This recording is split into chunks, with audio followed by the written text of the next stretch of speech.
आप धन्यवाद की शक्ति को जानते हैं। धन्यवाद किसी के प्रति आभार की एक विनम्र अभिव्यक्ति है। एक धन्यवादी जीवन हमें एक अच्छे स्वास्थ्य की ओर ले जाता है और जीवन का आनंद लेने में हमारी सहायता करता है। धन्यवाद शब्द सबसे अधिक अनदेखा किया जाने वाला शब्द है, जबकि इसके प्रयोग में ना तो कुछ पैसे लगते हैं और ना ही कुछ समय लगता है। कृतज्ञता अधिक संबंधों के लिए द्वार खोलती है और धन्यवादी होना ना कि सिर्फ शिष्टाचारी दिखाता है, बल्कि प्रशंसा दिखाने से आपको नए दोस्त बनाने में सहायता मिलती है। और तो और कृतज्ञ लोग बेहतर नींद लेते हैं।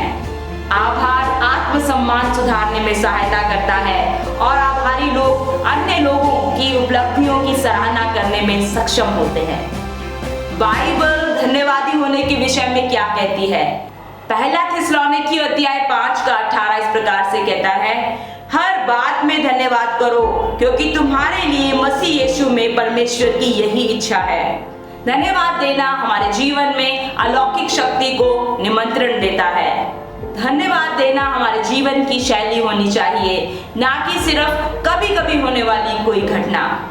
यह विधि हमारे जीवन में रुकनी नहीं चाहिए, चाहे हमारे जीवन में अच्छा समय चल रहा हो या बुरा समय चल रहा हो, परंतु हर बात में परमेश्वर का धन्यवाद करें। तो जब प्रभु हमें ये कहते हैं कि हम उसका धन्यवाद करें हर परिस्थिति में, तो उसका धन्यवाद करने का कोई ना कोई कारण जरूर है। वास्तव में परमेश्वर हमारे मुख से उसका धन्यवाद सुनना चाहता है, ताकि वो हमारे जीवन में अपनी योजनाएं और अपने उद्देश्य को संपूर्ण कर सके।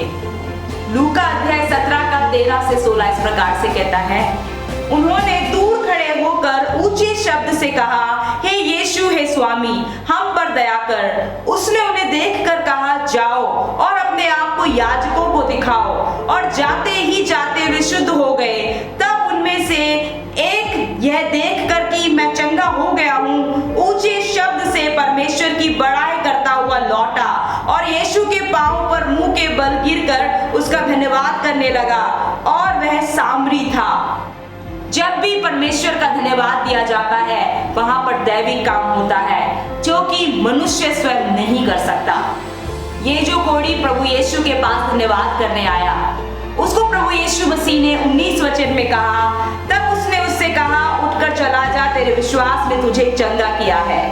और कुछ अनुवादों में कहता है कि तेरे विश्वास ने तुझे संपूर्ण किया है। आगे के दृष्टांत में हम पढ़ते हैं कि प्रभु यीशु चाहते थे कि वो कोढ़ी आए और उसका धन्यवाद दे, लेकिन उन 10 में से सिर्फ एक ही कोढ़ी प्रभु यीशु का धन्यवाद देने आया। हो सकता है पहले स्पर्श में पूरी चंगाई ना हुई हो, लेकिन दूसरे स्पर्श में जब वो धन्यवाद करने आया, तब उसकी संपूर्ण चंगाई हो गई। प्रभु यीशु चाहते थे कि वो 10 कोढ़ी उसका धन्यवाद करने आए, लेकिन उनमें से केवल एक ही आया, और वचन बताता है कि संपूर्ण चंगाई हुई। हो सकता है पहले स्पर्श में पूरी चंगाई ना हुई हो, लेकिन दूसरे स्पर्श में उसकी संपूर्ण चंगाई हो गई। तो उस धन्यवाद ने परमेश्वर के उस चमत्कार पर मोहर लगा दी। प्रभु यीशु मसीह ने भी धन्यवाद की शक्ति का प्रदर्शन किया और अलौकिक सामर्थ का उदाहरण दिया।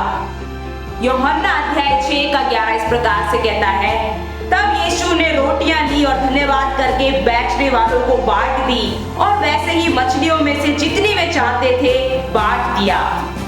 इस वचन में हम देखते हैं कि प्रभु यीशु ने वहां धन्यवाद दिया और वहां पर परमेश्वर का अलौकिक काम हुआ। एक ऐसा काम जो कि कोई मनुष्य नहीं कर सकता, केवल परमेश्वर कर सकता है।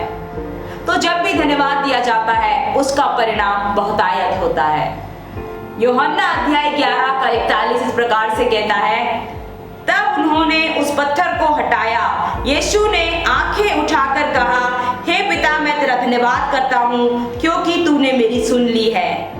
हम देखते हैं कि प्रभु यीशु हर परिस्थिति में धन्यवाद करते हैं और वहां पर अलौकिक काम होते हैं। मैं और आप भी ये कर सकते हैं। प्रभु यीशु ने कई ऐसी जगहों में भी प्रभु का धन्यवाद दिया जहां पर स्थिति बिल्कुल विपरीत थी, और वहां पर महान काम हुए, क्योंकि धन्यवाद में सामर्थ निवास करता है।